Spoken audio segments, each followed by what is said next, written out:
Kaya, gets kita na Ethan eh. Gets kita na hanggang ngayon, siya pa rin yung nasa isip mo. Kasi nga, grabe naman kasi no? Oo nga eh. Sa pagising ko bago matulog, siya na agad. Iba kasi yung sayo ko kapag siya yung kausap ko. And this is Real Talks. Handa na ba kayong masaktan? Anong nangyari kay Greatest Love? Naging lesson na lang ba na hindi makakalimutan? Yung akala mo na pang-ending na, ang ending ay pang-alaala na lang pala. Yung greatest love mo na binigay mo na yung sobra pa. This is a podcast where we talk about love, life, and everything that touches the heart. Nathan, question, ano nga bang masasabi mo? And the title of this one is The Greatest Love to the Greatest Lesson. Sakit nun ah. Tagos sa puso. For me, nakikita nyong hindi naman happy ending pero hindi nga ba? Question, anong feeling kapag nakita mo ulit siya? O kung sakaling makikita mo ulit siya? May tutugtog ba na maybe this time sa utak mo o talagang tanggap mo na hanggang dito na lang? At isa na lang siya sa malaking lesson sa life mo. Alam mo, minsan, meron talagang mga tao na dadaan sa buhay mo. Ipaparamdam sa'yo na deserve mong mahalin. Pero hindi sila yung magbibigay nun. Kasi naniniwala ako na hindi mo naman aksidente na nakilala yung mga tao. For me, I believe that God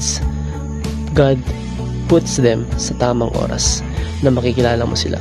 For example, you met this person, you fell in love with them pero hindi siya yung para sa'yo. Pero binigay mo lahat. Sabihin natin, nagpakatanga ka, halos hindi mo na makilala yung sarili mong sobra. Alam mo yun, na sobrang bigay ka lang ng bigay pero kung titignan natin since nagawa mo na yun, you're not gonna do it again, natuto ka na eh.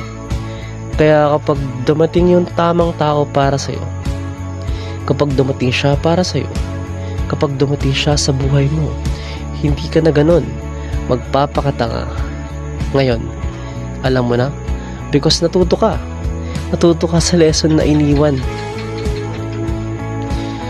sa'yo. Kasi nga natuto ka sa lesson na yun kasi may mga tao na dadating sa buhay natin, mga taong magpaparamdam sa atin na kamahal-mahal tayo nito, ang deserve natin ng kind love, pero hindi sila yung taong mag-i-stay, hindi sila yung sasamahan ka sa araw na alam mo yun, sa araw na lang na buhay mo, sila yung magpapafeel sa'yo na this is the love that you deserve. Sila yung magpapafeel sa'yo na you're unique, you're kind, that you should love yourself too, that yung worth ng love, then hindi sila yun magbibigay sa'yo nun.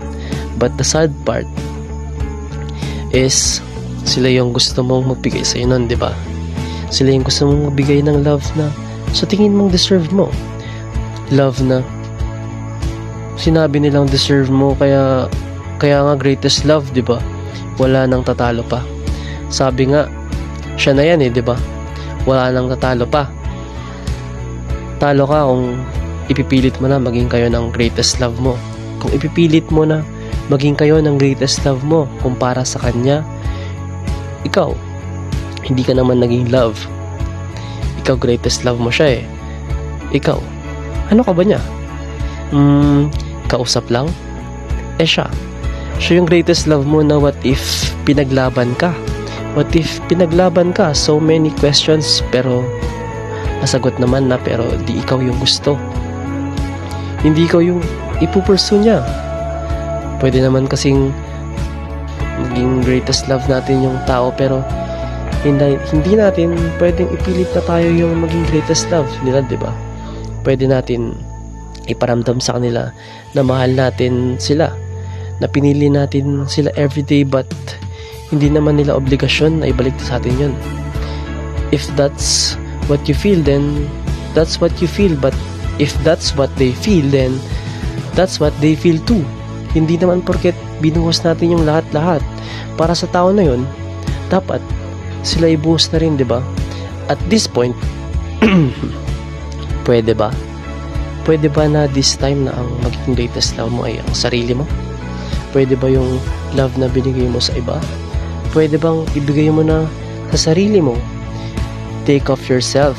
Eat healthy, di ba? Walk. Find a hobby that will suit your healthy lifestyle. Take care of yourself kasi dapat yung sarili mo ang ituri mong greatest love. Yung greatest love mo, right? Kasi yung partner mo, darating din yan.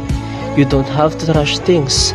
I hope kahit mabagal ma-realize mo na hindi porket sila yung greatest love natin, sila yun na yung magla-love sa atin. Kaya ayos yan na natuto tayo magmahal, pero minsan matututo din tayo ng gamitin yung utak natin. Natuto tayong magmahal, but at the same time, sana matutunan mong tanggapin na hindi lahat ng tao na minahal natin ay para sa atin. This is the episode of Real Talks. Once again, greatest love nga ba o greatest lesson?